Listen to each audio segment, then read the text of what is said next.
So, podcast. Nilaba, today we'll tell our friends some story. Yeah. Oh, hey, yeah. Hi, friends. I'm Pranav, and next to me is Nilaba. Hi there. So, today we are going to, narrate to you a story that we have written ourselves, put our brains into it. Okay, so it's titled The Adventures of a Sociopath. So, let's start. The bullets zoomed by the rubber tires. It was a bright, windy morning, and Jerome Walter was on with his usual routine. As the doorbell rang, he was amused to see a postman standing at his doorstep with two hefty men surrounding him. The postman spoke to Jerome. Someone has summoned you. Without a second's thought, one of the men drugged Jerome and sacked him. Nice thriller there. It was pitch dark when Jerome opened his eyes. He didn't remember anything about the encounter, but he knew that he had to flee from wherever he was. Luckily, he had a pocket knife and he cut open through the cardboard box. He was surprised to find himself in a tractor, buzzing away to a camp. He knew that he had to act fast, as his lone chance of survival depended on his momentary actions. Luck was on his side, as he was able to jump out of the tractor safely. Though he was a sociopath, he didn't want to be gassed at a concentration camp. Quite nice. I don't know. Concentration camp is usually a camp during Hitler's time. What he used to do was they used to take all of these people, take them to that camp, keep them, treat them like animals, literally, and then kill them using poisonous gas. Okay, so let's continue with the story.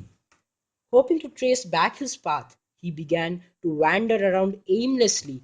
At a distance, he spotted one of the thugs who had sacked him. He silently crept out behind that thug and stabbed him to death with his pocket knife. Then, he sabotaged all of the thug's belongings, which included an AK-47, some ammunition, a sparse amount of food, and a screwdriver. After hogging all the food he stole, he continued his pointless walk. He was overjoyed when he noticed smoke emerging from a small settlement in the distance. His joy overcame his conscience, and he started running as fast as his sore legs could take him. As he neared the settlement, his legs began to sink deeper into the ground. That was when he realized that he was just a step away from a river inhabited by a float of hungry crocodiles. Thank God he didn't take the step. He was disheartened, as his lone chance of survival had been seemingly diminished. God seemed to have answered his silent prayer as he spotted a monkey swinging across to the other side of the river Lol. using the aerial roots of a nearby banyan tree. He tried to imitate the monkey with a shimmer of hope that he would succeed. And well, he succeeded as he safely reached the other side. Well, he's a descendant of an ape who is a species of monkey. Why shouldn't he succeed? Jerome was not content when he realized that the settlement was deserted. He scanned the area for any form of life. Unfortunately for him, he found only a few plants and insects, and obviously millions of bacteria. I don't know why I added that. He started searching the house for people who could be of any help to him. During his search, he stumbled into an old hut and discovered a group of armed men pointing their guns at him. At once, Jerome surrendered and introduced himself. They apologized and relaxed the hold on their guns. They feared that Jerome was one of the men from the concentration camp. They taught him agriculture and pottery. Jobless. One day, at the strike of dawn, Jerome left the settlement on a bicycle. He departed, and before he did that, he ensured that he stole all that he could carry. One big thief is. Some idiot. He then traversed to the main road where he ditched his bicycle. Cars were speeding by on the road. When does that not happen? At the sight of Jerome carrying arms, the cars started to accelerate. However, Jerome was clever. He climbed a tree, and as soon as he spotted a relatively slow car passing by, he jumped on its roof. All of this was enough to catch the attention of the police cars. Jerome smashed the windshield with the rear of his gun and shot the driver. He then hopped into the driver's seat through the broken windshield Hey, hold and took on. control of the car. First, it's too amusing. This guy, he's a sociopath or he's some high quality adventurer. Hmm. Who knows? Okay, Double agent. who knows? Maybe underground cop. cop. Then why the police chasing him? Underground Don. Okay, fine. The police Confused. officers were in action too. They took their Glocks out and started shooting. The bullets zoomed by the rubber tires of Jerome's car till one of them finally punctured the tires. Papa guy. Being an expert in drag racing, he could manage to continue driving and could also trick the police cars into colliding with each other. It all resulted in a huge explosion. Perhaps the police general should give better drivers for the police cars. Mhm. They didn't have driving license, man. Jerome managed to escape back to his city and then he halted near a payphone. There was a kerosene can nearby. He emptied the can over the car and lit it with a lighter. Where was the lighter? Haha, yeah, yeah, it was He took a inside. lighter, Yeah, no. yeah, it was inside. Yeah, exactly. No, it was inside the payphone. Is it so? No, I Yeah. think he had a lighter with No, no, himself. he didn't have a lighter. I remember.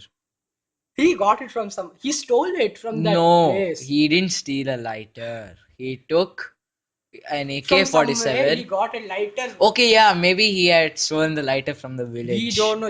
It's From Jerome's that life. village. It's Jerome's life. Let Yeah, I him think do. people used to smoke in that village. Fine, whatever.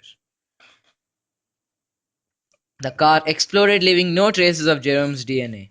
Jerome then created a fake identity for himself, which included a fake passport and other fake documents. He then opened a business company, which, over a few years, became highly reputed. Very proud, bro. He thereby started a new life, from being a sociopath to the CEO of a multinational company. A company which we have never heard of. I know he might have started a company called Banana competitor to Apple. Or how a criminal outsmarted the police. What kind of a name of a company is that, man? That is what he did. He outsmarted the entire police agency, killed half of the police population. Lol. What else do you expect?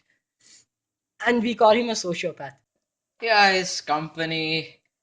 Okay, yeah, we didn't put much brains to that. Some companies, who cares? But one thing we have to see is he's a criminal. He outsmarted the entire police. He killed almost half of the police population. He's still surviving. No one has caught him. So Okay, by the way, where did he get so much money to invest in a company that grow exponentially? I mean, we wrote the story. yeah, we wrote this You get story. that idea of a multinational company. Yeah. Then what? He should simply go away somewhere. Is it? Fine, like tell me where he got the funds.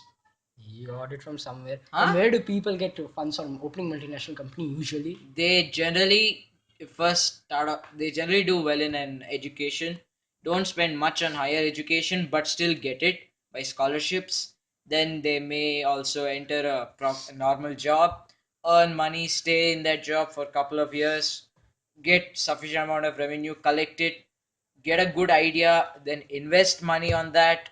Then you have, then if the idea is good, many people will come, so they will also invest stock shares. Nonsense starts. Okay, economic class is over. He might have done the Loss. same thing. Who knows? See, we have not told that. As soon as he made a document, he created over the years, he created it, something he might have done. So, anyways, thank you, friends, for listening to a story. If you liked it, you can like, subscribe, and comment. We are always available on our email account, so you can always contact us at nipr1324@gmail.com. Thank you. Thanks, bro. Peace.